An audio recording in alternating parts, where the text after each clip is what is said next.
Hello, wrestling fans. I'm Shane Shatters, and welcome once again to Shane Shatters Presents Classic Indie, some of the great independent wrestling from all over the world over the last 30 years and beyond. I'd like to once again thank everyone for joining us the last several weeks. I hope you had a great Thanksgiving, and we're heading towards Christmas. And here in the next couple weeks, we're going to have some big announcements going on about 2022. We're going to go ahead and jump in here, and we're going to kick things off with my favorite segment. It's Wild Card Wednesday, baby. We're just hitting the buttons and playing a match, and we're going to go with it as long as it goes. And what are we about to look at here? Wow! Ladies and gentlemen, it's Doug Stahl, a.k.a. Doug Superior, when him and Neil Superior tag teamed together as the Brothers Superior in the early years. This is Boonesboro, Maryland. This is January 22nd, 1993. This is the night of my first professional wrestling match. And the Masked Marvel is his opposition here. Do you know who the Masked Marvel is? I know who the Masked Marvel is. Okay. I'm going to give, I don't know. Don't give it away. I don't want to necessarily give it away. Your referee is handsome Howard Goldman. The wrestling, the ring that you see was the longtime training facility ring that takes 6 hours to set up. Takes 6 hours to set up, and as hard as smashing your head and body into a side of rocks. Masked Marvel going to flex here with Doug Stahl. Doug, I hope you're listening. I hope things are going well down there at Malloy. Oh, big toss off. Big toss-off, the Masked Marvel has went flying. Welcome to Wild Card Wednesday. Shane Shatters presents Classic Indies. This has been a most unique season, I feel, bringing you a wide variety of things, and in the next couple weeks, a.k.a. we're recording today, we're going to be seeing a lot of things that reach even beyond the 1980s. I have found some things on YouTube, and those are going to be coming in the coming weeks. I love independent wrestling, and back then, independents oftentimes had their own television programs, albeit briefly for as long as the promotion lasted, and some of the great former stars in the history of wrestling were involved in them, and some unknown guys as well. Masked Marvel coming back in at Doug Big Knee. Oh, pump handle job. What's this? Look. Oh, that hurts. Little or no effort. With little or no effort. Doug Stahl, ladies and gentlemen, a long time, look at the strength here. Golden Gloves boxer, trained by the late great boxing trainer Dick Hess here locally. He had a left hook that could knock out a horse. Superior, also tagged, as I said, with Neil the Power Superior in their early days. Hey, buddy, how you doing? Saying hello to producer Frosty Rob's young son. Masked Marvel hurting. What's your knowledge, Frost, of independent wrestlers from the early 90s from this area? From this area? Well, relatively. Let's say the tri-state area. Baltimore, Pennsylvania, West Virginia, Virginia. I tell you, the only time I really ever saw independent stuff was when I went to some of the high schools, like Brunswick and okay. Clear Spring. I remember Bam Bam at Clear Spring. Well, there was a very good, he's bringing him in the hard way. Yep. Wow. He did, in fact, come in the hard way. And, once again, we'll get back to the point here that Doug is like, just a short right hand there. You hear my friend Iron Joe Miller in the background. He is I believe he is a subscriber. Duck the big clothesline, charging in. Oh! Nothing. He tried a hook clothesline, as I like to call it, and didn't even move him. My friend Joe Miller, who lives in San Antonio, Texas, he and his wife Carrie, probably weekly visitors and watchers of the program here. Welcome in, Joe. That's you in the background. I'm talking over you. Masked Marvel just, and again, experienced wrestler, well known in this area during the early 90s period, wrestling, throughout the Baltimore and Pennsylvania areas. Not looking particularly sharp here against Doug here at the Boonesboro Arena, January 22nd, 1993, the night of my debut.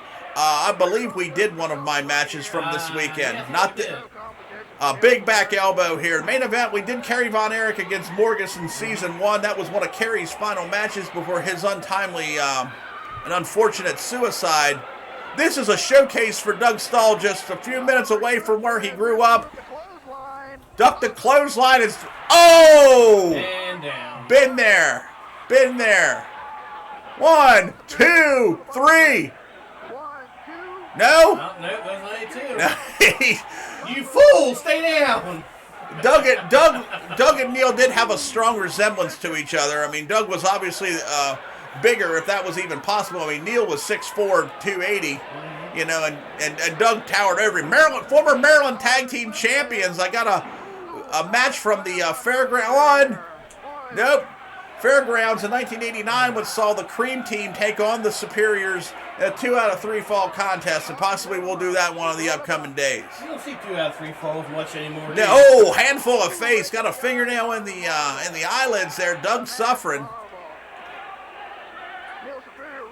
Now, absolutely. When you got a guy down like that and you got the opportunity, that rope burns across the face and the eyes, and a handful of it. Mass Marvel really getting a renaissance going here in this matchup. I thought he was done several minutes ago.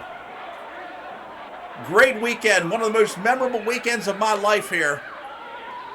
Wrestling my first professional matches on this weekend. Oh, good right hand.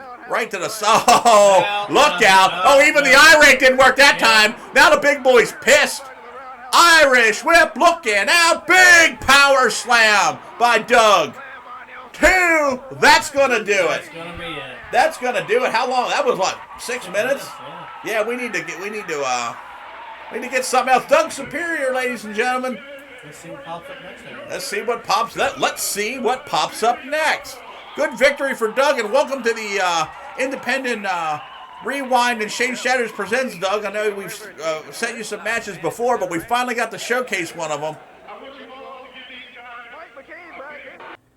Well, is that where it cuts off? Like we were going? I don't know. And that's Clear Spring High School, because they had like that yellow and blue colors.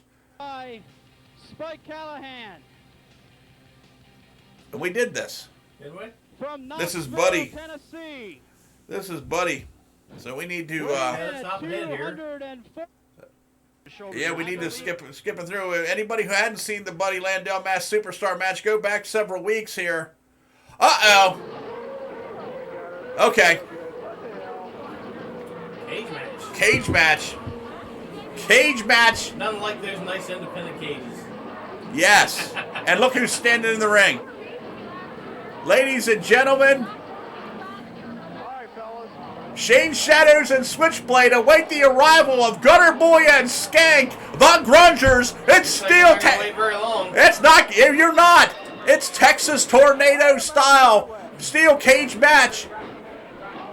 Potomac State College, February 1987, and this match, by the admission of several well-known independent wrestlers in this area, was the impetus for them to sign up for wrestling school and get into the business.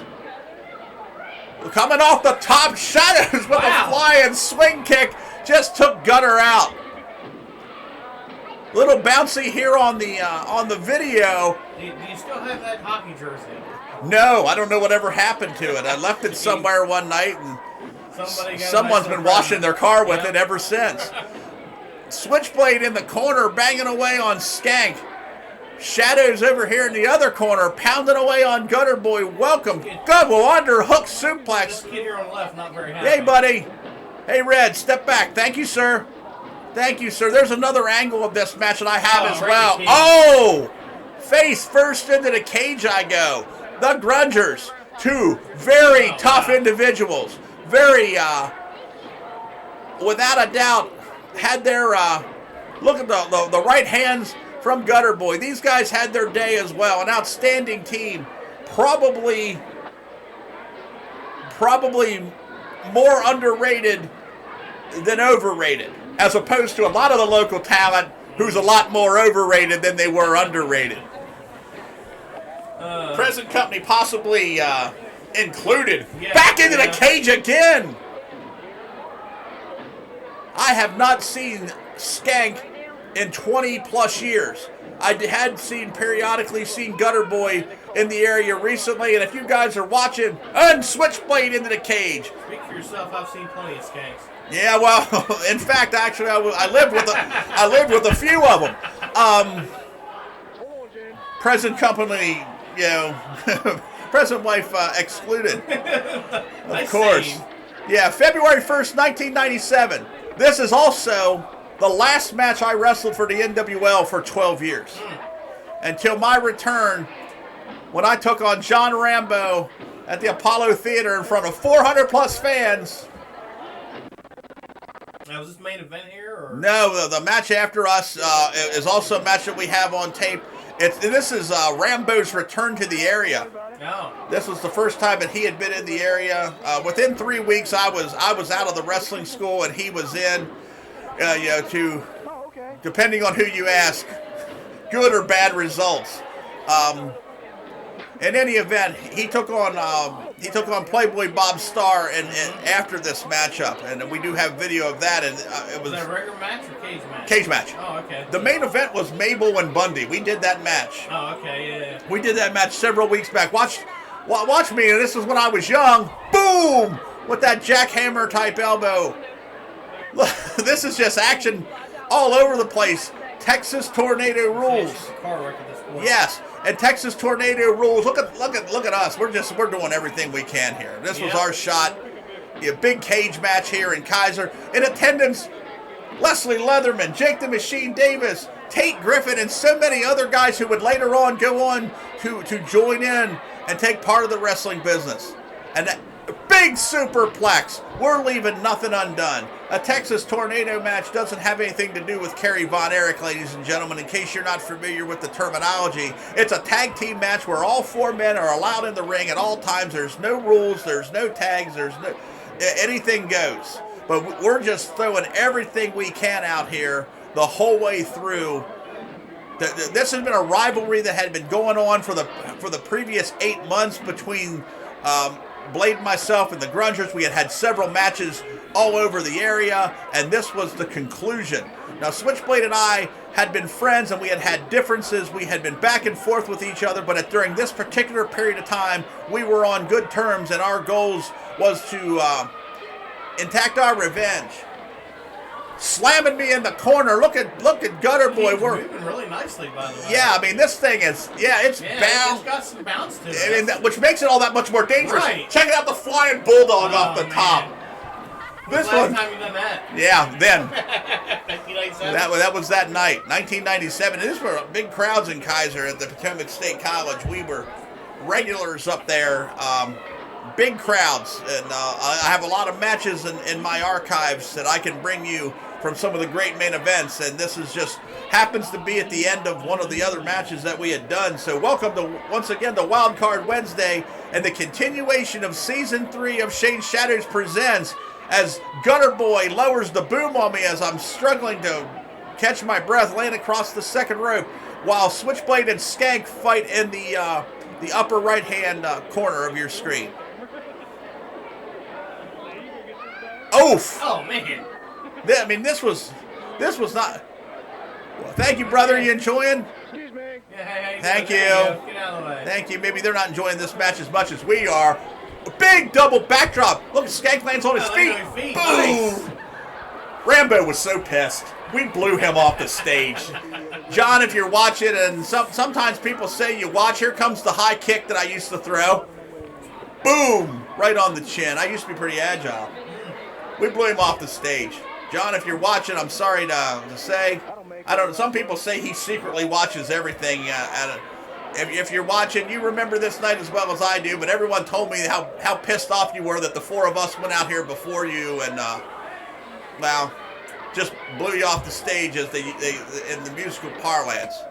You know, big boot from Skank. Oh! You had one cage match and a second cage match in a row. What do you expect? Yeah, and unfortunately, that was just the design of it. Right. And, we did the rest of the card first and then put the cage up during intermission. Yeah. So this whole thing is going off the charts. Skank going up top. To win this match, both members of the team have to hit the floor. Big old three-quarter moonsault from Skank. This is what we call in the wrestling business a spot fest. We're not doing anything else but moves to each other. Oh, shaky legs. Oh! And crashes down. Sorry, Gut. Sorry, Gut. But your brother's there to avenge. Anything goes. No rules. It's just a fight. Look at me. What? I don't know what happened. Maybe Gunner caught me. Junction at the junction. Yeah, you. Both members of the team have to escape the cage to achieve victory. Uh-oh. Catapult time here in the center. Into the cage. Oh! As the fight continues on the top rope between Switchblade and Gutter Boy. I've always liked this match. I have, the memories of this match. Check this out. We're gonna snack on danger and dine on death, ladies and gentlemen. Here come the Road Warriors. This never ends up being good for anybody. He protected him, though. I didn't flip him. Even when that tag team did it. Yeah, I didn't flip him. I didn't trust myself to flip him. I was like, I'll just fall back with him. Whew. And none of this is planned. No, I mean, I'm just, it's all just go. Yeah. The cage door swings open.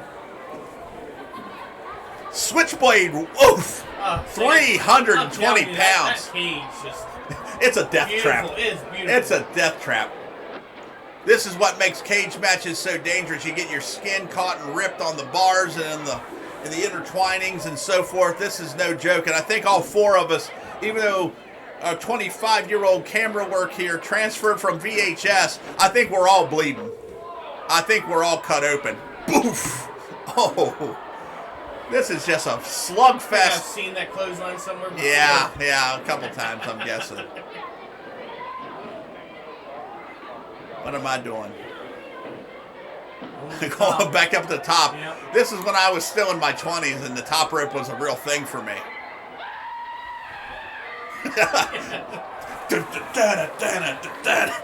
Jeff Hardy-esque, ladies and gentlemen. Oh, headbutt to the little switchblades. I believe that was to the groin there. Was that me or was that Blade who caught you. that one? Oh, ow.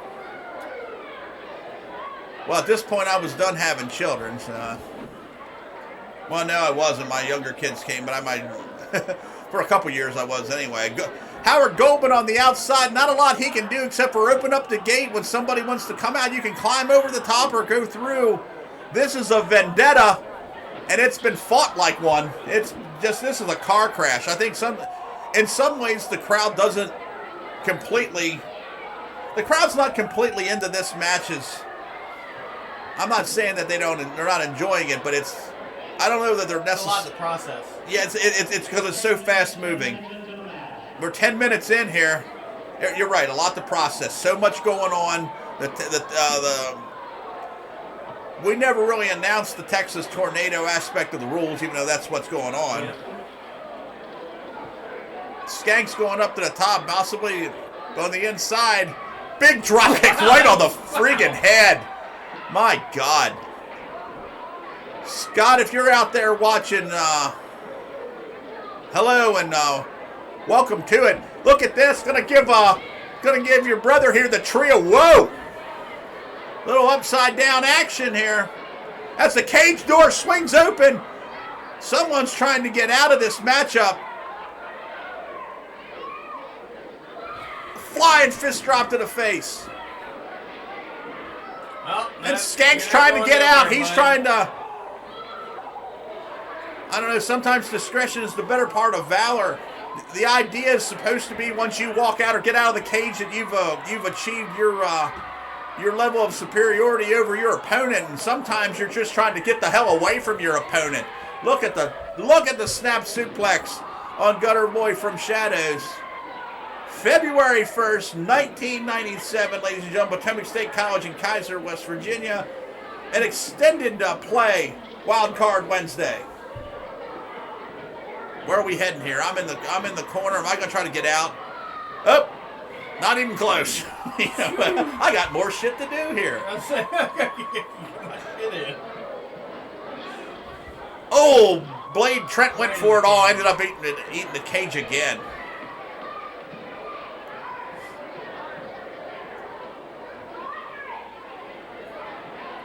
Irish whip from Gutter on me. Big flying forearm, maybe even a 5-arm.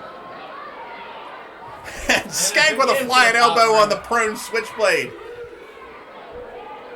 Wowzer, Bowsers.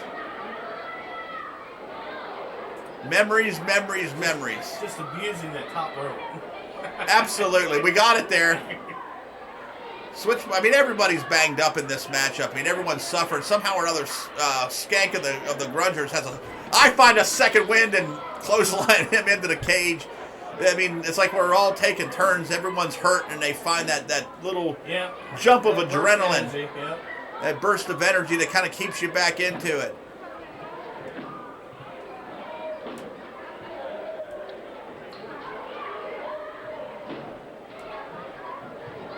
We've called so much, what's there to call? Switchblade setting up for a suplex here. Vertical job. Look at the impressive strength on Blade. There's a guy who never got as much credit as he deserved as just being just an outstanding talent. Tough guy worker. God love you, Trent. God love you. The fights we had side by side and against each other are some of the most memorable moments of my life. And I'm glad that we got to share them together. And an emotional moment here. I mean, he's a great guy and a great friend. And, you know, big back suplex. Oh! Eat the cage again. At one point or another, there's going to have to be a conclusion to this matchup as the fight has worn on for well in excess of, I think we're probably 15 minutes in here of just nonstop. I had plenty of time to recover because I was fired the next weekend by Dick Kirchhoff. You know, so I had plenty of time to recover from this one. But did he fire you over the phone? He did, in fact. He did. Pile Driver City, boom! Every bit of it on Skank. Got the old Xbox treatment, huh? Yeah. Yeah, got fired over the phone. God bless you, Tricky. May you rest in peace.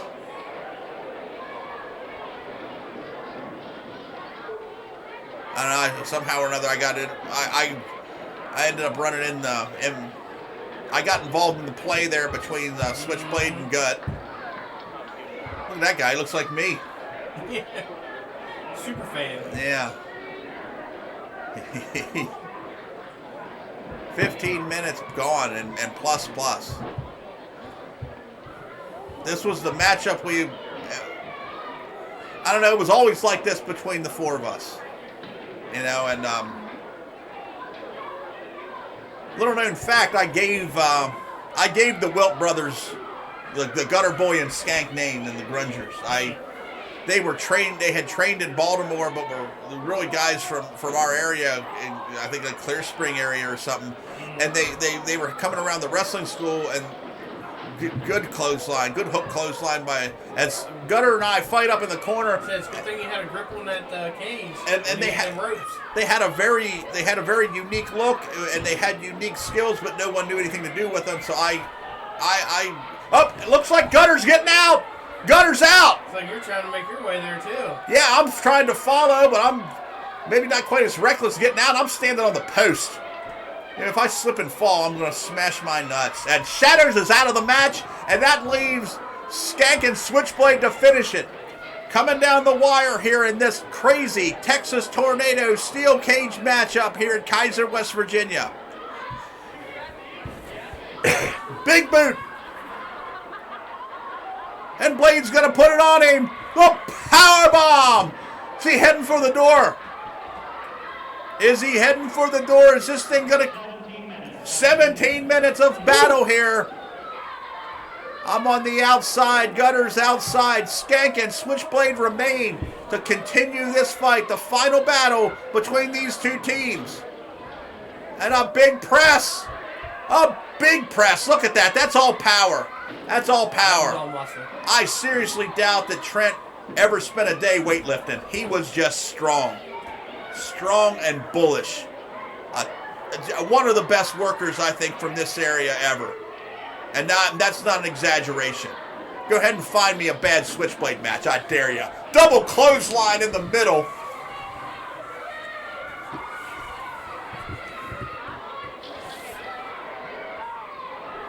men are down, and there's a struggle here. There are 2 referees, and I just now noticed that. The other referee is Rick Weed. Both these 2 brave warriors trying to battle it out. Skank, I think, is going to try to climb over the top. I think Switchblade's heading for the door. He's heading for the door, ladies and gentlemen. Gunner's trying to urge him. I got a chair. What am I going to do? What? Am I trying to scare Skank? No, sorry. Bam! Oh, I just knocked Switchblade out. You know why? That's why you got fired right there. Yeah. And the Grungers win, and I cost myself the match because I felt like I owed it to Switchblade because I was already out of the match because I was a dirty, rotten bastard. I was a dirty, rotten bastard, and once I was no longer in this fight, I decided to get some revenge on my sometimes partner and sometimes rival, Switchblade, which led to a tremendously bloody series of matches. Whoa, look at that guy. One more time in that jersey. We're gonna take a break here and and go to the next week's show. That set up the entire. Within 2 months, Championship Pro Wrestling was formed. I was fired by Dick Kirchhoff, and so I went out on my own with a different set of talent, which of course created so much of what happened. We're in the 2022, ladies and gentlemen, will be the 25th anniversary of Championship Pro Wrestling, and with the first year, once Switchblade got finished up with his obligations with the NWO, he jumped over and never went back, and him and I had a bloody series of chain matches multiple times, one of which got us into Newsweek magazine and got us into PWI and a big feature photo as well. So when I say that Switchblade was a big part of my professional career, that's in no way an exaggeration. So that's just a little nod off to you there, Trent, and I hope you're watching. I hope to hear from you after you watch it. Ladies and gentlemen, I'm Shane Shadows. Thanks for joining us this week on Wildcard Wednesday, and we'll see you next time.